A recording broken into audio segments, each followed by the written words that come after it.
Okay. Yeah. Questions about the Instagram. I have an Yeah. Instagram account, Hmm. and the way I want to do these videos is I want to do them, tape them, make them a file, and then upload them as reel or story. Yes. And rather than doing it right on the spot live with the phone, Yes. it's easier for me to do it that way. Yes. Now, my question is this, and the last time you met with us, you mentioned that you can get up to 3 minutes at a time. Now, reels, as I see this, up to you 90 get like seconds. 30 seconds, 60 seconds. 90 seconds. So reels just extended to 90 seconds. Now, what about stories? Can I put a video in stories and make it longer? Yeah, you can. So the way that it works when you're doing stories is like this is your reels tab, right? And so you can make a reel. This is an art selling hack. Shut up, you blowhard. And then you click the little the airplane, and then you click add reel to your story. And what it does is it Mhm. embeds a teaser of the reel in the story. Okay. And then when somebody looks at it at the very end of it, it gives you a little ability to click it, or people just click it naturally. So it's a really, really good way to just make the one and boom, slam it into the other. And that's a handy Mhm. way to do it. And in terms of videos, like, again, my analogy is you probably heard me give, like, the easiest way to think about Instagram is it's a house party with different rooms and areas. Some people are hanging out in the backyard. Some people are in the Yeah, kitchen. Some people are in the living room. that's me. Yeah. So the Instagram stories is one room, and there's some people that come on and all they do is just watch stories. That's it. That's it for them. Some people come on to Instagram and all they do is watch the feed. Some people come on to Instagram and all they do is watch reels. And then some people come on Instagram and do a little bit of everything. So it's very, very helpful when you have it spread and you have a little bit of everything going on all at once. Oh, now I have another question, a follow-up Mm-hmm. question on this first part Yeah. is I have an Instagram account. I've not used this thing. I've had it for like 6 years. I've Mm-hmm. never used it. And That's there's okay. like 8 friends on there. Yeah, that's okay. Now, of course, I want this to reach as many people as possible. And Mm-hmm. somebody told me that if you use a lot of different hashtags, you will automatically get to a wider audience. Is that correct? Ish, a little bit. You can, but it pales in comparison to creating the reels. The reels is the single solitary um, greatest advancement, greatest change in quite. I would almost go as far to say like in the history of social media. In the history Mm-hmm. of social media, and I don't know if you've heard me rant about this before, but I I don't trust TikTok as a platform any further than I can throw it because I believe it's owned by the Chinese government and this is not a conspiracy theory. There's a lot of people that believe what I believe, and Yeah. they take Mm-hmm. way more data from the application than they should. Your IP Mm-hmm. address, your location, all this stuff. And so I don't like TikTok for that reason. And yet I love TikTok because what TikTok has made the world realize is that social media forever was a monopoly owned by Facebook. And by extension, they own Instagram. Because TikTok has now introduced competition into the market, Instagram has to play by a different set of rules. And the different set of rules for Reels is you could have 3 followers on Instagram. You could make a reel, okay, and it could be seen by 4,000 people because Instagram is now competing for attention with TikTok at a crazy level. Before, the only people that would see what you posted were your 4 friends, right? So that's not going to help you out any. So making reels is the number one priority. Yes, you should include hashtags, but hashtags are sort of like, yes, you should include finishing salt on a nice meal that you've cooked. It's not going to change the meal, right? It's going to help out a little bit on the edge, but it's not like the most important thing. Yeah, and now one final question. Please. What was that? I'm sorry. Um, I forgot it for the moment, but okay. So, but the basic thing is reels. I can get up to like a minute, right? 90 seconds. 90 seconds. Yeah, Okay. and that's a new feature. Um, They just released that in like the last couple of weeks. It used to be 60 seconds. Now it's 90. okay, because Mm-hmm. that could be at least a good intro to a lot of people. And you're saying the hashtags are not essential. Even if I have 8 followers on Instagram, it's going to reach more people because it is reels, Exactly right. right? Exactly right. So prioritize the reels. But when you go and you make a reel, it saves. It saves to the feed automatically. So your reel is going to show up in your feed, and then putting it to a story makes it a really you know, a high ROI marketing activity because you've made a reel, you've put it in a story, and automatically it's posted in the feed. And then the one thing that everyone ignores because they don't realize how important it is that after you've made a reel, okay, you can just press the little 3 dots, and then, do I have this right? There's a very, very easy way to save it, download it, and then put it up to Facebook. I don't know why I don't. How do I download it? I can't remember how. Oh yeah, I remember. Another question, and I think it partially was answered by the videos you showed of the other artists, is that I noticed that a lot of the reels it's the cell phone, but a vertical format, which kind of leaves out the width. Correct. Now, can I do a reel so it's more horizontal, which would include me talking about my painting? 100% you can. All I care about is that you do 1,000 of them. Okay, now here's my final question, and I'll make room for other people. Now, last time we were on with you, you said I talked about paying for Facebook ads, you know, and you said you might as well burn your money. Okay. Well, no. It's the differentiation I make there is that the gateway drug to Facebook ads are boosting posts, where you go on, you said boost this post. The boosting post, you might as well light your money on fire. If you understand how to advertise on Facebook and you advertise to warm audiences. Are you a customer already, by the way? Me? Yeah. Of our storefronts? Yeah.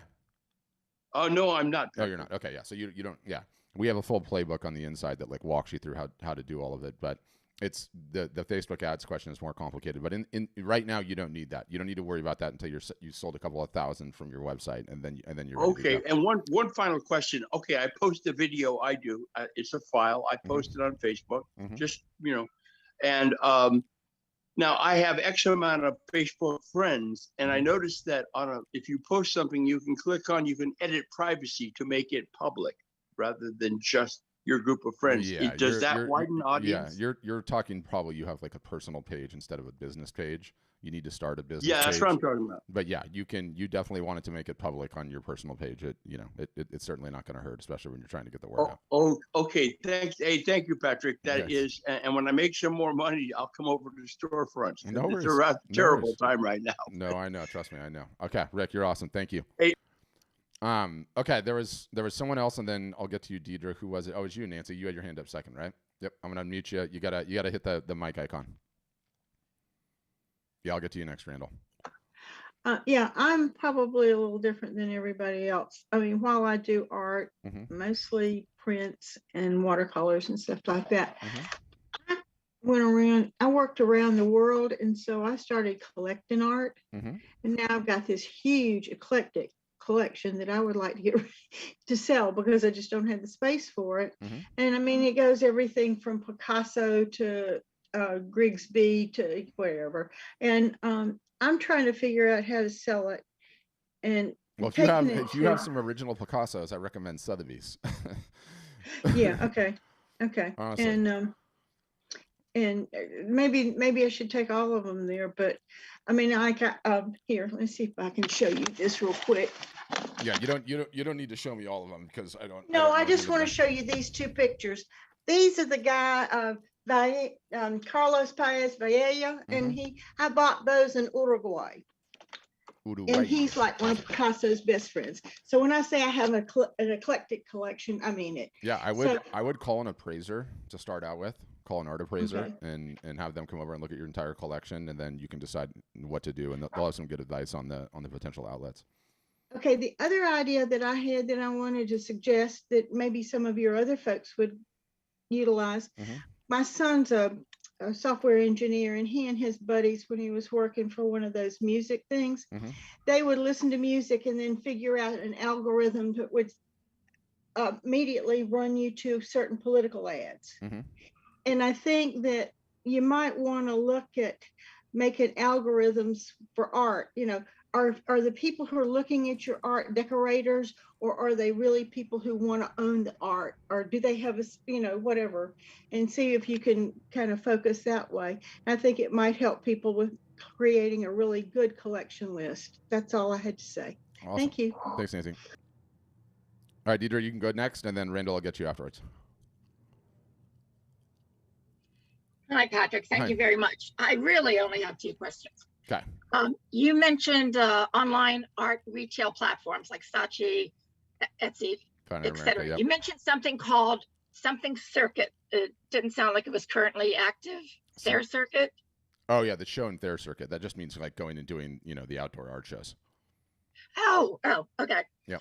All right. And the second question was, you said that Reels, if you do Reels, that Yes. you'll have more people looking at your art. How is that if they don't know who you are? So up till recently, until that whole scenario that I laid out about TikTok and competition and everything else, the way that social media platforms worked, specifically Facebook and Instagram, but let's just stay focused on Instagram because it's the most important. Your job was to build followers on Instagram. We were all incentivized to build followers because when we post something, the only people that see it are the ones that follow us, right? Now with Reels, because Instagram is at war with TikTok, it's a war for attention. They want people on the platform as long as possible. What they're doing to incentivize that is if you create a Reel, they will show it to people that follow you and do not follow you. So you get exposure to first-time people that was never the case on social media before, and it's quite a profundity, actually. Got it. Yep, so that's what I would say. All right, Randall, I'm going to grab you next. And you'll just need to unmute Randall, mic icon, bottom left-hand corner. And yes, Laylis, I'm going to share the video of this thing after the fact with everybody. Don't worry. And Randall, I'm not sure if you're still there. All you have to do is hit the unmute icon. Or click the microphone thing in the corner. There we go. Gotcha.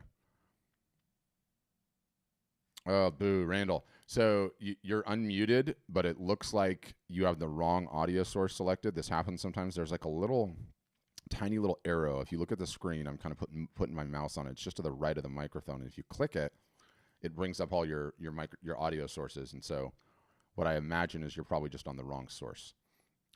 So that's what I would click. And I'll just leave your mic unmuted. So if you figure it out, I'll hear you. But who else, guys? Questions? Comments? Or I can get into my what to do during a recession rant. Everyone's like, yeah, do the rant because we don't have any questions.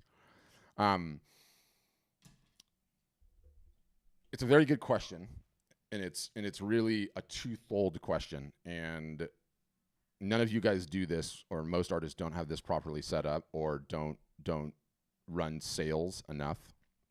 But one, you have to sort your pricing, okay? The way to weather an economic storm is to have your pricing sorted. Now, what do I mean when I say have your pricing sorted? You need price points from $0 to $100. You need price points from $100 to $1,000, and you need price points over $1,000. The way you achieve that at the low end is with merchandise. And the reason that you need merchandise is because you have to have something to sell that is not wall art. Not everybody is ready to buy wall art all the time, okay? They're just not. And so when you're out there marketing and when you're out there doing things and you're getting people's attention, if you only have the product that is wall art and most of them are not ready to buy wall art at that minute, you better have something else that you can sell to them. So you need to have a non-wall art type of a product. Merchandise solves that. It's why we have it. When you sign up with us, you can sell calendars and mugs and yoga mats, and it's all print on demand, cell phone cases and greeting cards and tote bags and all the things. I don't care what merch you pick, but you need to figure something out, okay? If you're lucky and you can get on some print on demand, great, but you need to have it on hand, okay? It's very, very important to have it on hand. It's very important to have a non-wall art product in your lineup. That's number one. But you need to have prices $0 to $100. The merchandise solves for that. You need to have prices $100 to $1,000 and then over $1,000. So you have merchandise and inexpensive prints at the low end, and then you have open edition prints. Any print that's not limited is an open edition. You have open edition prints, you need to have limited editions, and then you need to have your originals. If you're a photographer, you can create limited edition sets of 2, sets of 3, sets of 4 on special media types. Once you have the entire socioeconomic bell curve sorted, low socioeconomic status, lower middle class, upper middle class, high net worth individuals.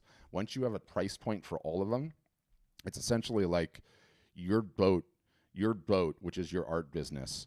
you've got something for every type of piece of sea life that we might come across. You've got nets, you've got harpoons, you've got crab and lobster pots, you have fishing lines. So when you're out there promoting, when you're out there making noise, getting attention, when you have all of the various different price points, you have exposure to no matter where people are on the socioeconomic scale.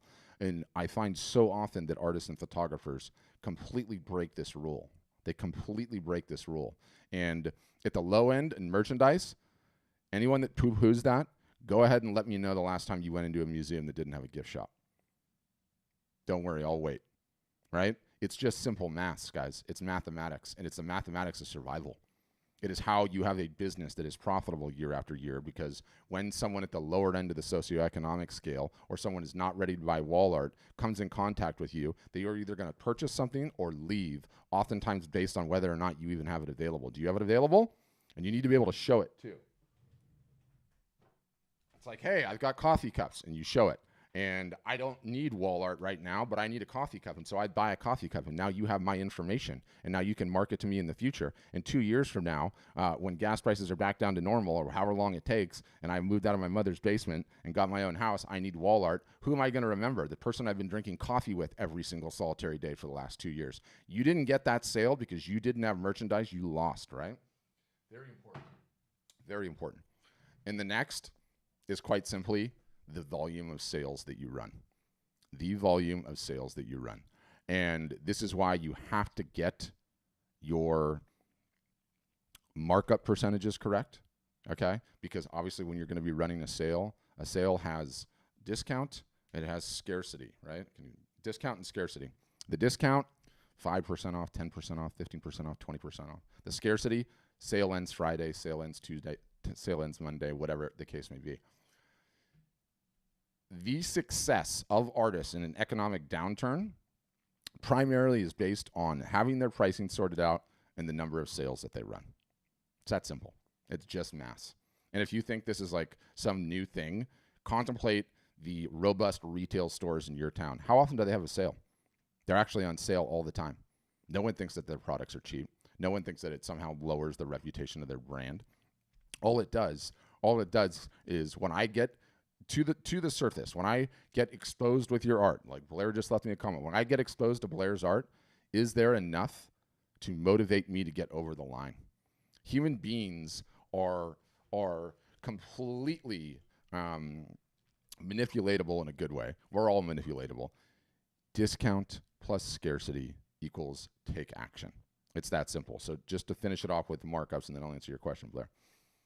You should be marking up the cost of your prints 250%. 250%. So that when you have a 15% off sale or a 20% off sale, you're not losing everything, okay? That's really critically important.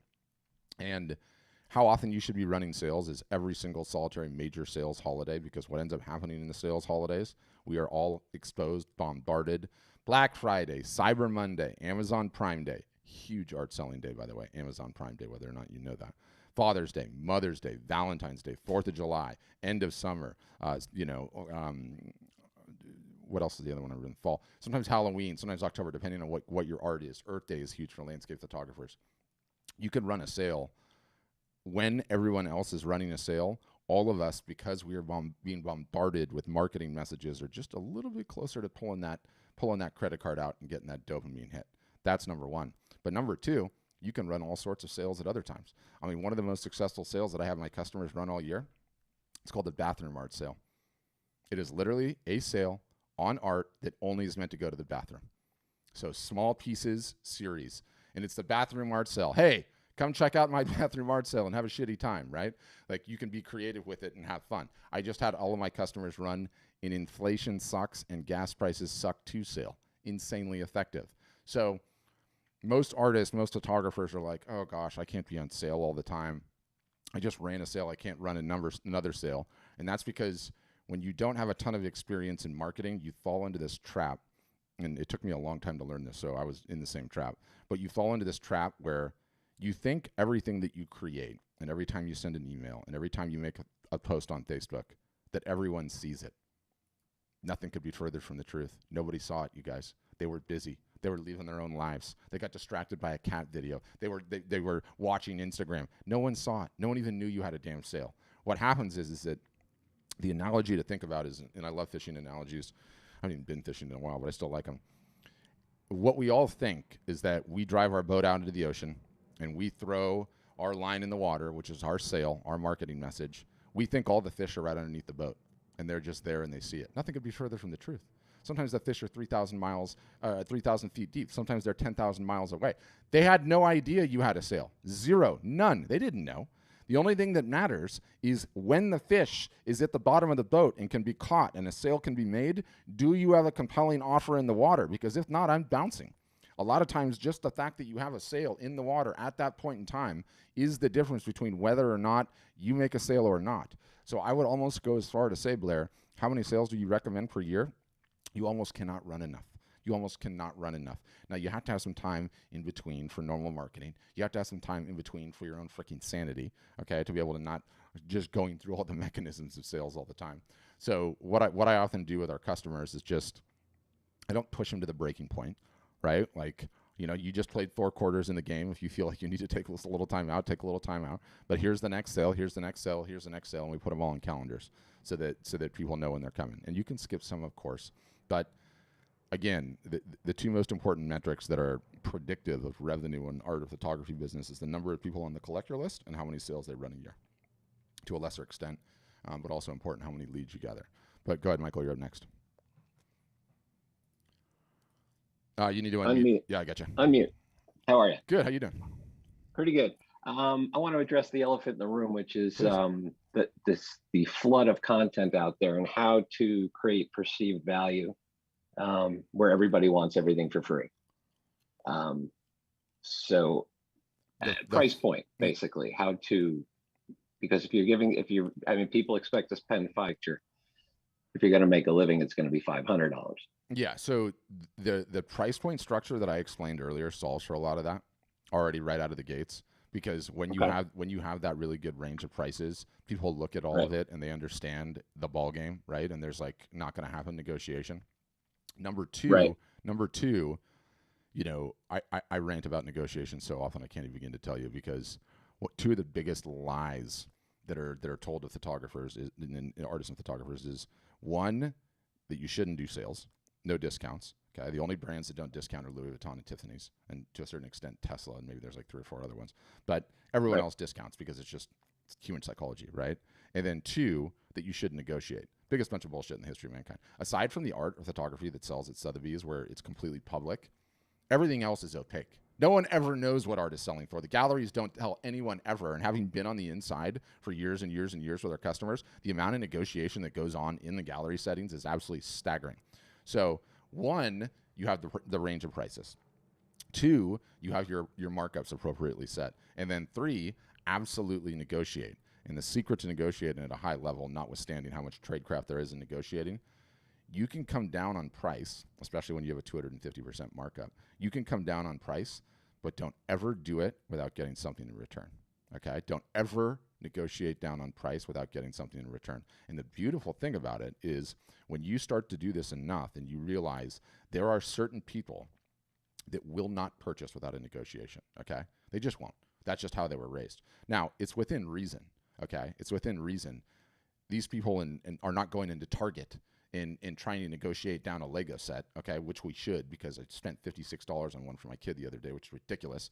Anyway, no one has that expectation. So when you have your price points in the matrix set up the way that I said, prices under $100, prices from $100 to $1,000, and from $1,000 and up, no one's negotiating on the $100 and less. They're just not, okay? And when you have the range of prices and someone's like, hey, I'd love to buy that for you, but I'll give you $5 for it. Yeah, I'm not going to sell that for $5, but you can see what's in my lineup. And I do have some cheaper price points, right? It's done. They know. They realize their goose is cooked. Now, in everything in the middle range, though, you are open for negotiation, okay? And so the smart artist, the smart photographer will understand that when they negotiate, it's going to lead to more sales. And the only trick of the game is to not come down for nothing, okay? Always get something in return. So let's say we understand the markup game. You have a print that costs you $100. And you're going to mark it up 250%. So it's at $350, okay? So it's at $350, and I come in and I'm like, Michael, I really like this thing. No way I'm paying $350. I'll pay $300. And you go, I don't usually negotiate, Patrick, but I'll tell you what. I have face. so many of these things. I have so many of these things I have so much art in my garage right now. My significant other has been yelling at me. So I'll tell you what, I'd like to free up the space. If you take it today, I'll give it to you for $300. Of course I'm going to take it today. The whole point was to take it today. But you creatively inserting the fact that you are willing to come down if I do something fulfills the psychology of negotiation and makes them think they got something, right? And they gave something up and a good deal. So that's how you approach it. But practically speaking, it's not a problem. And don't worry about the deluge of content. You don't need a million people to see your stuff to make sales. You need a very low number of true fans and you have a business. Right. Yeah. Okay. All right. Thank you. Yeah. Good question though. I liked it. Who else, guys? Questions? Comments? Concerns? Did I cover the rest of my economic downturn? Yeah. That's it. That's what it is. Like people were panicking, okay? Panicking when COVID hit, right? Like, oh my God, what's going to happen? What do we instruct all of our customers to do? Get your price points sorted. Have a bunch of sales. What ended up happening? COVID ended up being one of the biggest booms for art sales, anything home decor related, really, because we were all spending so much time in the house. But it was just tremendous, just a tremendous, tremendous time. So everything that I've seen, you know, notwithstanding the fact inflation, you know, the scary R word, are we already in it? Art is still selling. Our customers are still doing really, really well. We've seen a ton of posts where making sales from sales, where the art show and theater circuit is still cranking. So I don't think we're in doomsdays yet. It definitely still always makes an impact and always makes an effect. But if you put into place what I recommended there in terms of pricing, in terms of running sales, you are in a great place to weather it. Deidre, you got to follow up. Go ahead. Yeah. Some websites, platforms like yours, some of them are selling art on installments, that, you know, a third-party installment, I think. What are your thoughts about that? Yeah, there's certain it's not going to make or break a business, but there's certain situations where it gets sales over the line. So we have it enabled for our customers. They can turn it on in 2 seconds if they want to or not. It comes integrated. And we do see some customers making some sales with it. We've even flirted doing it on our end of things as well. So it certainly can be helpful. Some of the more consumer platforms, like I kind of named Shopify, that has like a lot more, you know, lower end type of stuff on it, which is not a knock on it, but you know, like we're all art, right? And they're consumer goods and handbags and swimming fins and golf clubs and younger consumers, right? And art usually has like a little bit older consumer, and Shopify stats are pretty profound on how much additional revenue comes from having it enabled. Significantly so. So it's definitely not a bad idea to do. Definitely not a bad idea to do. Blair, you're up. Go ahead. Hi. Hi. Here we go.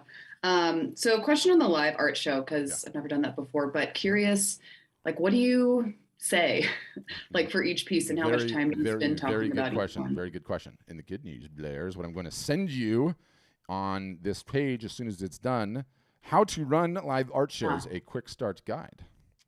Okay, cool. Where you're going to have to hear more bloviating by your favorite windbag, me. But I go through on this entire thing a lot of like the how, the why, what you can be expected to achieve. I throw in some sample shows, real people. You can Google these guys and you know, even go on and watch their old shows if you're so inclined. But down at the bottom of this thing, you can go, send me the guide, please. I don't even ask for an email address. And then on here, I have like full step-by-step tactical, the equipment you need. You already have it. Okay, Blair, cell phone, done. Or the camera you're on now. Inventory and pricing, how to get paid, where to stream the show, the actual show, what to do before, during, and after. If you've never been live on Facebook, if you've never been live on Instagram, we'll walk you through how to do that on the phone, step by step. So there's both of those. Facebook, so all the text is in there. That was the part I was confused when you were like, some has like the layover with the text and everything, and all of it. I'm even in tech, but that's a little over my head. Yeah, no, it's all good. It's all good. And then down at the bottom, there's like 4 examples from, you know, 4 completely different random people that are just like you, Blair, that are not on camera all day, and professional actors or actresses, right? And so you can't, you just don't want to psych yourself up. You got to just be like, okay, I'm going to do it. Yeah. I'm going to do one. No, I get that part. Yeah. And then question, kind of back to Instagram stuff. Mm-hmm. Do you think that it's even worth posting like static photos? I know Reels has become just such a huge deal. I do. It's part of it's part of a balanced diet. The larger picture reality is that Instagram is the most important platform to grow following and sell art. If photography makes sense, what is it? It's just a giant visual search engine, right? Yeah. The problem with 2D images, okay, is what you want to share your Instagram? I'll audit sure. it. Throw it in the thing. Uh-oh, I can type my name right. And I bet you are breaking rule number 1, Blair. We're gonna see. I will find out. Hope not.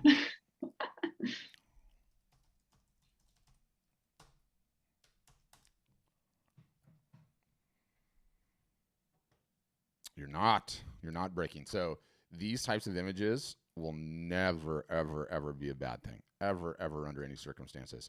The important thing with the 2D images is like yours are great. I love this. You cannot post stuff, okay, where it's just the image. Nobody, like, there's the rationale on it is like there's so many individual images on Instagram that's all we're bombarded with all day long. It doesn't matter if you're like the best, most incredible photographer in the history of mankind. Like, people want to see it real. You're doing a great job. It's got to be in the house. They want to see your process. They want to see you. They want to see you holding it, right? They want to see it in customers' homes. Don't just post the 2D image after 2D image after 2D image. You look like you're doing a great job here. Okay, cool. I like the colors. Feels like you have a distinctive brand, style. Who I want you to follow. You get to the old stuff, it's a little different. Yeah, it's okay. That's part and parcel of how it goes. I would like you to finish out your story highlights, okay? Because they're an important part of overall branding. And, like, you know, does she look like she knows what she's doing? You've gotten started on Reels already. You see? Look at this. This is what I'm talking about. 1,600 followers. How did she get 10,000 views on something, right? Because Instagram is showing this to a whole bunch of people that do not follow her, which is critically, critically important. So you're doing great on these. You know, one of the things that I want to see you start doing, okay, and so you start doing immediately is, and let me just see if I can find one that has a decent comment count on it. That one's 6. Let's just see what we have here. Lovey, and purely Nora is likely your friend, but that's okay. Outstanding as always. Mom. Yeah, your mom. Yeah, case in point. Outstanding and always so love the color and life of the shows. Okay, so these could be your friends or they could not be your friends, but what I want you to start doing, and it's so incredibly easy to do, and I'm going to show you how to do this in 2 seconds.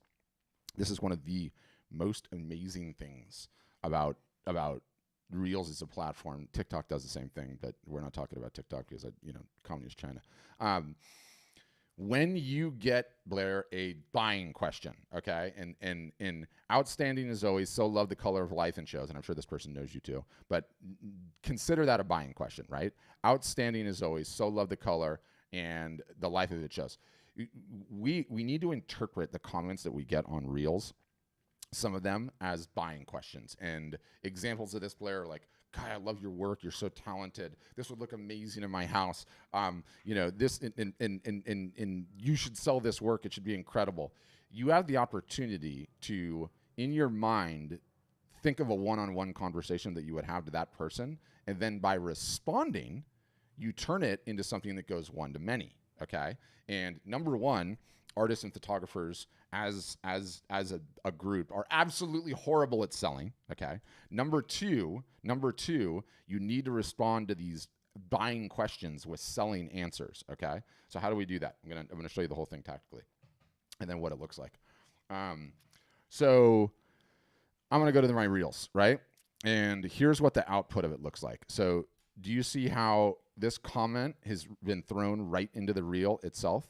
And what this was a comment that somebody left on a reel, and I'm able to grab it. I mean, Instagram copied this from TikTok. It was TikTok's feature, and I'm answering it directly. And when I do that, I end up getting several thousand views, where in your case, oh my gosh, these are so pretty. I love these. Wonderful. You know where they would look incredible? In your house. My prices start at this and they go to this, right? So look at how easy this is. I mean, it's just absolutely fantastic. So you took the comment and turned it into a reel? Yeah. See, I'm full of tricks. Okay. Watch this. I'm going to go into the comments, and here are all the comments on this one, right? Okay. Yeah. And so somebody said, Save this for a rainy day, and I'm going to hit reply. And I'm going to hit, instead of typing out a comment like I would normally, I'm going to press this little camera icon. Boom. Look at that. Save this post for a rainy day. Now watch me respond.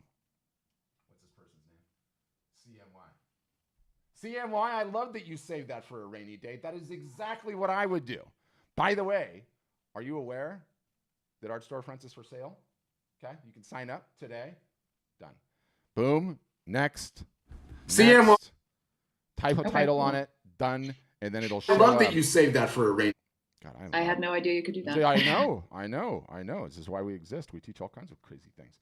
So anyway, that's a very, very easy way to do it. And you don't need any hair. You don't need any makeup. You don't need special effects. You don't need to be any special place. You can do it anywhere at any point in time. Boom. You know, you ideally sometimes get the pieces behind you, right? Like, you know, or you're near it, or, you know, some of your other art. I mean, you have a ring light behind you, for God's sakes. Tell me you don't understand tech. All right, you're set up over there, Blair. Let's do this. Yep. I thought I had one other question. Now I can't remember what it was. Anyway, thank you so much. That was very helpful. Yeah, you threw a bunch in the chat. Start doing them immediately. Like I want you to do one today. Like I'm going to check your Instagram. Answer the comment thing? Yes. Today. I want you doing one today. Literally the homework. I am checking at the end of the day. And if you don't start today, you are going to get a nasty message from me in your DMs being like, Blair, why have you not done it yet? Okay, cool. Thank you. And make more reels. Gotta make hay. We all have to make hay while the sun is shining, because who only knows how long this competition is going to last. All right, Deidre, you got another one. Go ahead. Sorry. Blair is obviously a gorgeous young woman, you know, and what do you do if you're an elderly, overweight, boring Quaker lady, but your artwork is kind of fun? You would be. And you're uncomfortable about being on screen. We're all uncomfortable about being on screen. Get over it. I had to get over it. Okay. Pre-pandemic. Okay. I've been running the marketing department here for like 7 years. Pre-pandemic, you did not know what I look like. I was never on video once. Why? Because I have a face for radio and I hate being on video. But you know what? I got over it. I recommend, you know, depending on where you fall down on the scale, you know, a nice crisp white wine, cocktail, whatever it's going to take for you to get over it and start shipping it, right? Like, and, you know, fine, Blair's a good-looking gal and you're an older Quaker lady. Nobody cares. All they care about is personality and you and what makes you tick, right? Like, you know, it's everyone kind of just falls into their own bracket on their own followers, and it totally doesn't matter. You just have to get over it and you have to be contrarian. You know, trust me, everyone hates being on video. I know it. Like, you know, we figured out this whole live art show thing, and the live art show thing has been one of the biggest boons ever. And I'm telling you, like, I knocked this out of the park, okay? I figured this out to such an extent I can't even begin to tell you, because I have run hundreds of them, right? And I go and I tell my customers, and some of these results, like, you know, popping 50, 60, 70, 80, $90,000 on a single solitary one, $2,500, $3,500, whatever it is, you know, like really, really, really good results. And then I go internally, okay? And I go internally and I see what my customers are doing, and almost none of them are running them. And I'm like, oh my God, what is going on here? I have figured out the single solitary best playbook, okay, to run live art shows in the history of mankind, and I still can't get them to do them. I still can't get them to do them. And I realized that the fear is so real on these things. It is so insanely real that I have to employ, and members of my marketing team and our support staff, some carrot, some stick, some bribery, some accountability, some cajoling, some harassment. I mean, why I was just trying to hold Blair accountable. I have to do that for my customers all the time. I want one today, right? Like, you have to just get it over the line. But look at these people, okay? These are all customers that we've had run shows. And do you know what you're going to find out here, Deidre? They're just like you and me, okay? No hair, no makeup. They're not living in $10 million mansions, okay? Normal houses, normal cameras. She doesn't count because she's a photographer. She has like a really high-end camera. You know, they're normal people just like us. And they're just going for it, and they're giving it a shot, and they're getting it done. And why are they showing ads? I hate they're showing ads. You know, some people are wearing gloves. Karen, I love Karen. She's great. But let me just show, like, everyone's got their own deal, their own niche, like their own way of doing it, and you just get on with it. You just give it a shot, right? Like, you know, it is just, I've never seen anything like it. It's profound. Reels is also profound. Both of them, the combination of them are just like so important. I always love showing this one because he's like a surf photographer that, you know, gets in the water with a camera and shoots the waves and everything else. How on brand is he, right? And here he is in his high-end studio, which is actually his garage, with his surfboards racked up and his skateboards racked up on the wall. Believe it or not, this guy's like also a competition ballet dancer, which is hilarious. But I love this guy, Tony. But anyway, I could go through hundreds of these, you guys, person after person after person after person after person. That's just like, I'm going for it. I'm giving it a shot. My first one. We'll see how it goes. I'll probably fall flat on my face, but it doesn't matter. I realize how powerful these things are, and it's just going to be a huge deal. Huge deal. It's actually really fun for me to just like go through them. Like some of these I haven't even seen. You know, sometimes we'll help our customers run them because it used to be a service that we had. I don't even want to get into those details, but you know, you can see on the playlist on the right, like how many different people from different walks of life and different niches and different this, that, or the others. And what do you notice about all of them? Oh yeah, pets, 100% included. Highly recommend it, okay? Highly recommend pets. Highly recommend including the significant other. Totally have fun with it. You know when people are dog lovers? Like instantaneously you show you have a dog, and everyone's like, wait a minute, you have a dog? I have a dog. What kind of dog is that? Now we're talking about dogs. You know, you're bonding instantaneously with these folks. Edie's work is crazy. My dad had like so much Japanese art in the house when I was growing up that I'm like super bonded to Japanese art. Anyway, that's the ball game, guys. It's not easy to do, but I'm sending you a guide.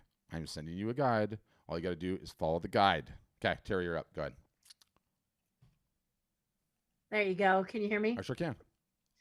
Hi, Patrick. You've done some really great information, and I'm dying to do one of these live art shows. Awesome. So please send to me, because I'm looking at that going, oh my gosh, why hadn't I thought of that before? Exactly. So please do that for me. And then Deidre, I just wanted to say to you, I think you should use that as your handle.